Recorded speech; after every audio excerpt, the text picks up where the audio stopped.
Thank you, everyone. Thank you. So, I will go in a different order instead of 1, 2, 3, 4 like that. Is that okay? Yes. So, keeping people guessing. Huh? So let's start with the youngest here. You're a 7th grader. You study at Discovery Charter School in San Jose, and you don't have a phone because you're so young. And you love reading and acting, but initially you just loved reading, and then you got discovered. The 2 movies that you have been in is Encounter, and then Good Fortune with Riz Ahmed and Octavia Spencer, and those are playing on Prime Video, and they've been in different film festivals. Amazing. And at TIFF, at Toronto Film Festival also. So now he's in another movie, but I don't know if I'm allowed to say it, right? But I would like to say is, how did you get discovered? Yeah, so my first movie was Encounter with Riz Ahmed and Octavia Spencer. And so I was just playing in a lobby when I was like 8, 7 years old. And this talent agent saw me. Of course, I didn't know he was a talent agent. But then he just talked to me for like 2 minutes. He just asked me what I wanted to do, and I grew up and just said I just wanted to be a regular guy, you know? I had no, like 8-year-old me had no plans for the future. So, and then at the end of the night, he told my mom, listen, I want to represent your son. So then on the car ride home, my mom asks me, Aditya, what do you think about like doing an audition? I said, yeah, okay. Like I'll give it a shot. I didn't know like what the outcome would be. I just thought it would be fun. And then the first ever audition I got was Encounter, and then I got called back, and then that whole process was like the entire summer of my, I want to say first grade. So before 2nd grade. And then so that was my first ever role, Encounter, which was also my first ever audition. And I landed one of the lead roles. So Encounter is the story of a father and his 2 sons. And I played one of the sons. And that whole experience was just magical, and it was so fun. And it was actually kind of tough as well because we were in the pandemic when we were filming. So we did COVID tests every day, masks on. Yeah, but I remember last day of filming, we were wrapping up. We were like cleaning everything. We were cleaning our chairs, and I just thought to myself, this whole 3-month-long thing across LA, it's been so fun, and now it's coming to an end. So then I knew this is what I wanted to do. So, yeah. Thank you. Interesting story. So which playground were you playing in so we can send other kids? It was a lobby. I forgot where it was, but it was just a lobby. My sister had gone inside, and my mom had gone inside as well. Me and my dad are just waiting outside. Okay, thank you. So now, there has been a recent movie called Paper Flowers that has gotten a lot of acclaim. So I'd like to go to Mr. Asit Vyas, and he's a producer of the film Paper Flowers. It is based on a viral true story of USC alumni Charlene Shah and Francis Chen, right? And you've been an actor for a long time in Ahmedabad and theater, and then you came to Hollywood and started acting and producing. You did your bachelor's in film from San Jose and produced a program at UCLA. So I'd like to know what were the challenges coming from India as an actor, and how did you manage them, get through them? Yeah, nice to be here. And I came here in '84 with a dream of becoming a filmmaker and an actor. And I wanted to learn from you at UCLA and go back. But I love this country. And I said, I'm not going back. So I started auditioning here. I got a couple of roles in the play. The first one was Henry Gibson's Peer Gynt. And that was the last one.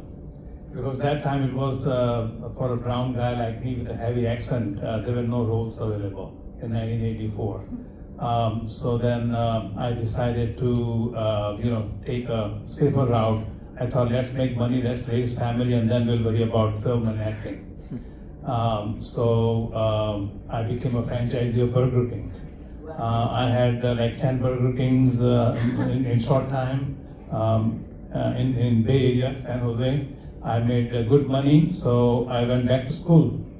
In 4 years, I went back to school. I did my BA in filmmaking, and I produced a film called Zara Si Bhool.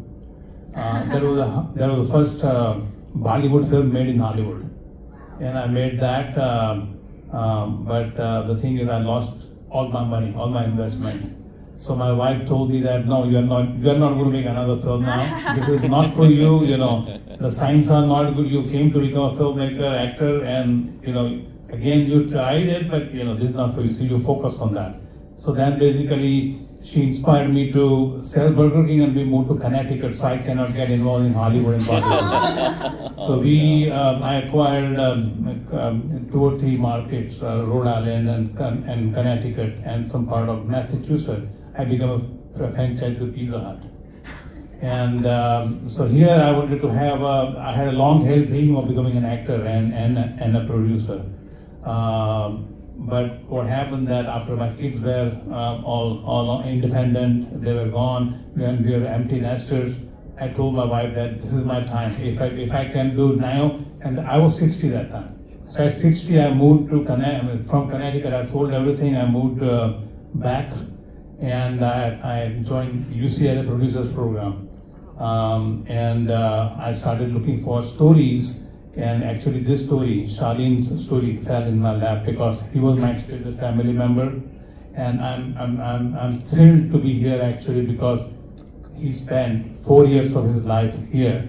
And he was in class of 2014. He was a Trojan. And in 2015, he was honored by USC. And then I acquired the rights from family. It was my extended family, but you got to do it right way. And I've been working on that. It took me a long time, but I'm very proud of that film. As you mentioned, we got we went to 25 film festivals. We have 9 awards under our belt. We are doing Oscar qualifying round right now. It will be very difficult for just a small producer like me to expect to get nominated, but I'm trying my best. And I'm not going to get it because there are many studios, and I'm going against a very big film called Hamnet, Hamnet.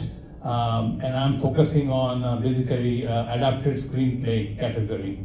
But it has been a great journey. And last thing is they are screening, USC is screening my film Paper Flowers on 15th of January right here. And then I have a couple of offers from Angel Studio on this and that. And so we are working on that. And I want to tell that story to entire world because this is again very, very inspiring story. It's a story which no one touched.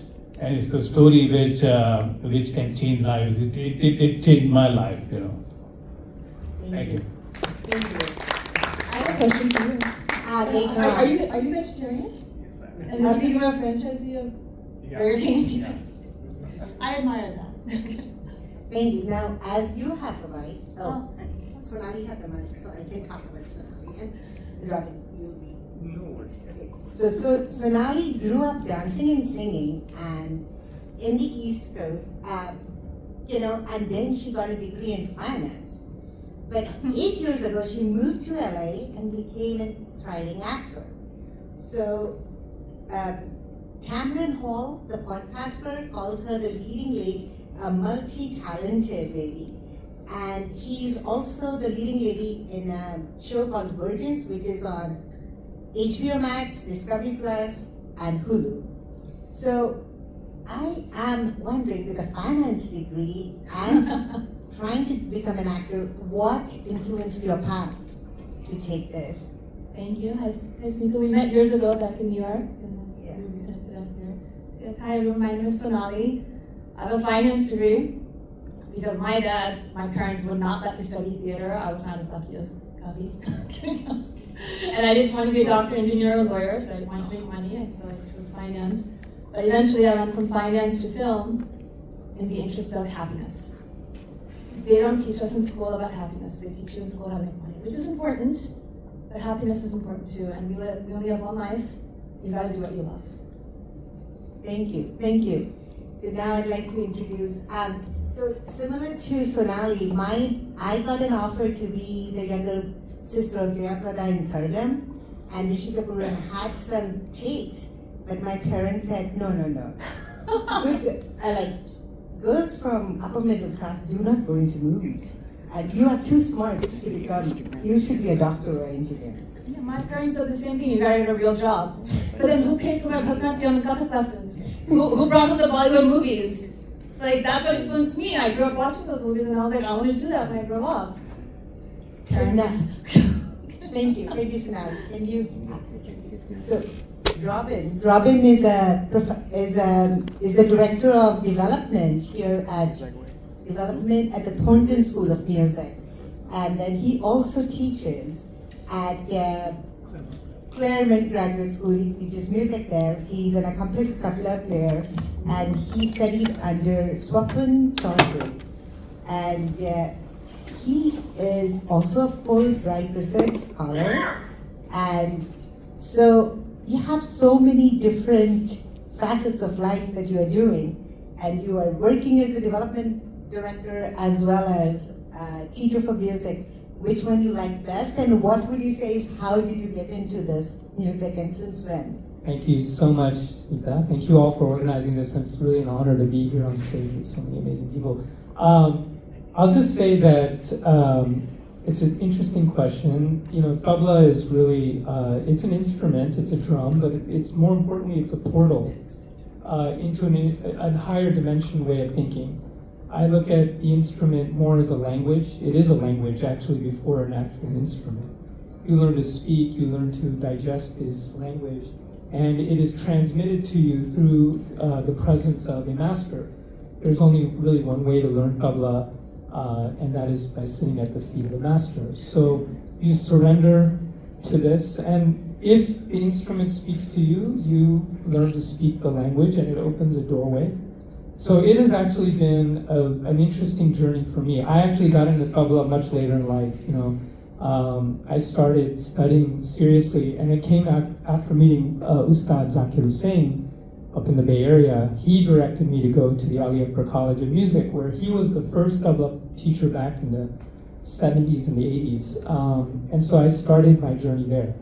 But my journey with music is in parallel to a journey in my career, which is about philanthropy.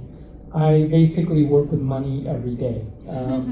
I don't think of money as something that is triggering, which it is for much of us in our culture. All of us here are products of a colonial empire that basically made it impossible to think for ourselves. So much of my work is looking at money as energy. And we need energy. We need to think of energy as limitless. We need to think of it as moving from one place to the next and being a facilitator of energy. So in my work as the development director, I am responsible for raising the funds for the USC School of Music. It's an incredible job. I get to interact with so many different people, including heroes like A.R. Rahman, who's very interested in supporting us. But a lot of it is transmitting energy from the donor to the recipient, who's the student, in the form of scholarships and so forth. So anyway, a little bit about me and music and... Thank you, Robin. You made money sound so good. That's energy. It is so good, yes, that's right. And all of these art forms require patronage. Yeah. Sorry, I can talk a lot about this, but yeah. So, well, people can talk to you after this. So let me continue this as back to Aditya. Okay, you have been casted by the top casting directors Avi Kaufman and Carmen Cuba, and has worked with a lot of actors like Keanu Reeves and Octavia Spencer. Sorry, I almost called her Olympia. Sorry. So, what is the best advice you have gotten from them? Oh God. So the best advice I've ever gotten was during a scene in Encounter. So every day, Riz and I, like when we had free time, we would just be hanging out. We would be like talking, and then we had this really intense, emotional scene one day, and then that's probably like one of my favorite scenes in Encounter, is because like that whole scene is so coordinated, like the driving, the emotion. So he told me, like, I was having trouble with like getting the emotion going. He said, Aditya, think of a moment in your life when you felt sad. Like store that like feeling in you, and then let it out when like Michael says action. Michael is our director, amazing guy. So that's what I did, and then Michael told me that the scene turned out perfectly. So Wow. that's the best advice I've ever gotten. So being authentic. Did you Yeah. have a moment like that, sadness?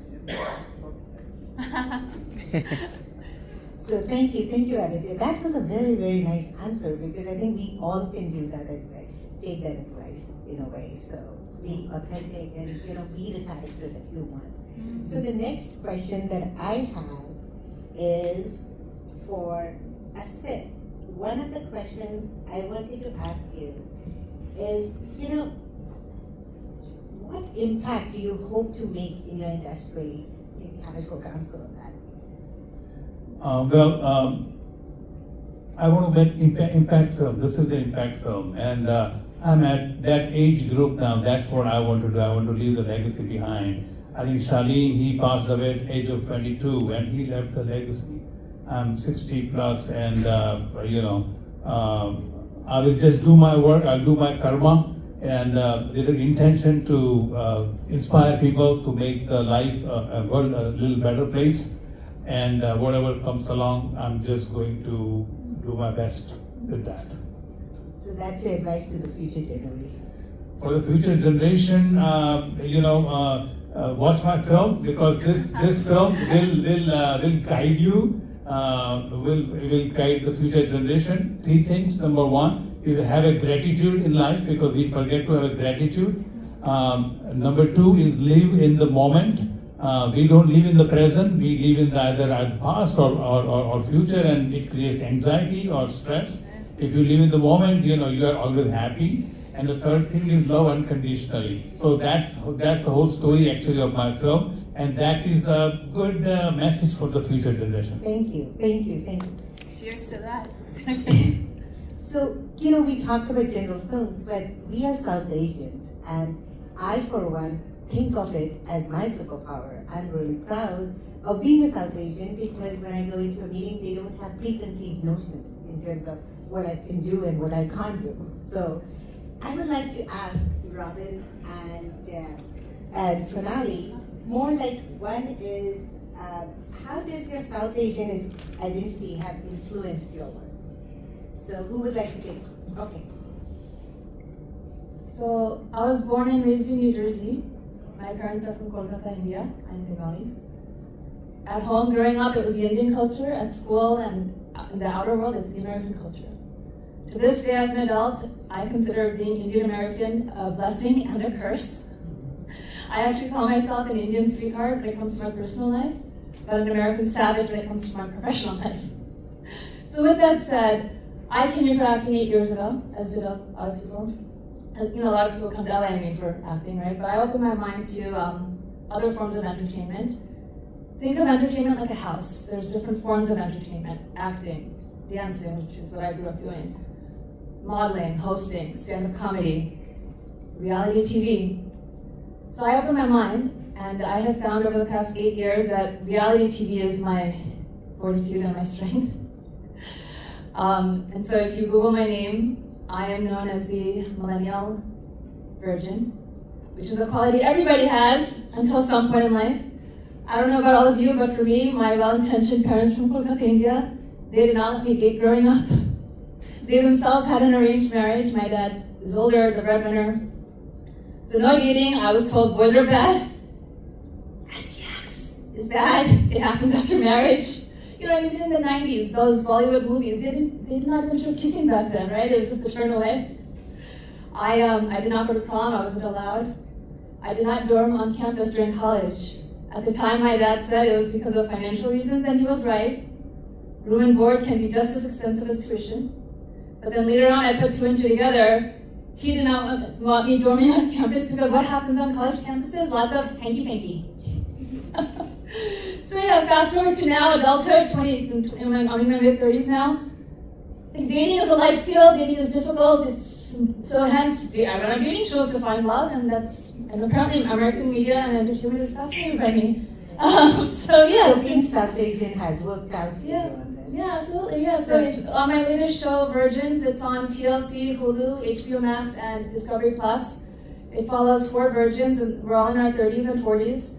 I'm forever 21 though, so age is a number. And like for me, I filmed for 6 months right here in LA, and I learned a lot about life, a lot about myself in these 6 months, all on camera. And we all have different stories, right? So I'm the only Indian girl on the cast, but there's a Caucasian man, a Caucasian woman, and a dark-skinned woman as well. So cheers to DEI, diversity, equity, and inclusion. So yeah, definitely my South Asian culture has played a huge part when it comes to my career here in LA. Thanks. So Robin, an additional question along with it. One is how being South Asian has helped you or should be influenced your career. But the other thing is, what impact, again, that I was asking, I said also, do you take as a South Asian you will make in this industry? Well, first of all, the question about being South Asian, and I resonate with a lot with what you said. I also grew up in a small town in Ohio. My parents ran a motel. We were Gujarati. It was a very difficult, embarrassing at times for me to have the school bus pull up in front of a 50-unit truck driver motel. And my parents would drop me off and they'd be playing Satyam Shivam Sundaram or Kurbani or something in the car. And I would say, turn that off because my friends do not know what that is. I don't want them to know. I was doing everything I could to not be South Asian. But my parents were so devoted. You know, I absolutely am so honored to be their son. Because, you know, in the home, as you said, it was, the minute I stepped in the home, it was my mom's cooking, all traditional Gujarati food, and then my dad's music. You know, I sat in his lap and I heard these vinyl records. And I didn't know at that time that that was the education that was shaping me now. Now, we live in a time when it's actually like, you can be proud to be South Asian, and it's something to be honored. To honor and to also share. You know, being a tabla player, as I said earlier, it's about a portal. It's not just a portal for music, it's a portal into a spiritual dimension, but it's also a portal for me to connect with my roots and my culture. And so I've learned so much through my study of tabla that actually, even despite all my parents' training, I got the South Asian connection I got through the study of this instrument has been profound. And so now in this job where, you know, I'm raising money primarily for classical Western music and for pop music and film scoring and early music, medieval music, not Indian music. But everyone in our school listens to Indian classical music. And then when I tell them I'm a tabla player, it instantly changes the dimension of the conversation. So in this position, it's been actually amazing to be able to tell people right up front, instead of hiding it, which I had for most of my life, that I'm an instrumentalist, I play this classical instrument, and it actually changes the entire energy. So it helps with that conversation about raising money. You have to build trust with people. You have to build an authentic relationship before you can ask for money. This is not a transaction, it's a relationship. So anyway, ask for energy. Right? Yes, ask for energy. And so anyway, I would say that my South Asianness has been a huge component in making an impact. Thank you, thank you. So I asked everybody else the impact, but I want to ask Aditya, is that, you know, you have a long life ahead of you. What kind of impact do you want to make to this film industry, and what legacy do you want to leave behind? I know it's a difficult question, maybe. Yeah. So we live in a time where there aren't many like South Asians in this industry, and the ones that are in this industry are often portrayed as the stereotypical, like, oh, do your homework, oh beta, whatever. Sorry. Yeah, exactly. So if the legacy I want to leave behind is that we should not be portrayed as someone who just goes home, does their homework. Is like, because I know it's this very like stereotypical of like Indians to be good at math or good at science. Me myself, I'm not good at math, I'm not good at science. My strength, like, so we should have that legacy that we should not be like, we are not what everyone thinks that we are, but we are more than what we should. They should see the bigger picture. Like, they should see beyond the little frame. They should see the entire gallery, if that makes sense. Yes, thank you. So now I'd like to go around and ask in one sentence, how would you describe your, South Asian as well as film or music career as affecting this world? Like impact, yes, but also at this time, how do you feel about that it is, sort of giving something to the world? So one sentence. I think say music or what our craft is. I think for me it's again the idea that music helps you think at a higher dimension, and without words you can express yourself. Awesome. Probably. Wait, what was the question? Sorry. So basically, in one sentence, I want you to describe like your craft in the film industry, as well as what you think you would give to the world as you grow. What do you think would be what is your current like thinking about it, that what you are doing at this time? I'm gonna say that my current like status in the film industry.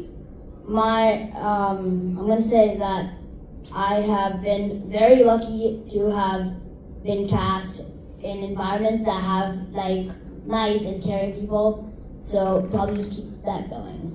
Thank you, Sonali. Oprah says that owning your most intimate truth is the most powerful thing you can do. So with that said, I think especially as women, whatever makes you unique, whatever sets you apart, whatever your most intimate truth is, just own it. Don't be ashamed. Like for me, if you met me 10 years ago, it's not that I was ashamed of still being a virgin and not being married with kids. I was just private about it, but I was in a different industry back in New York. But then I came to LA, and change is the most constant thing, let me tell you. And so yeah, it's just whatever it is about you, yourself, just own it. Don't be ashamed. Thank you. Asit? Filmmaking has changed my life after I started working on films. This is, I think, the best time of my life, and I want to make the film so that it can change other people's life also. Thank you. So for me, being a theater actor, as well as I got really into it after my kids were old and went to college. So I would say just have fun. Whatever makes you feel good and happy, but just have fun in doing that craft and see how it like gives you pleasure. Thank you, everyone. And then you could answer.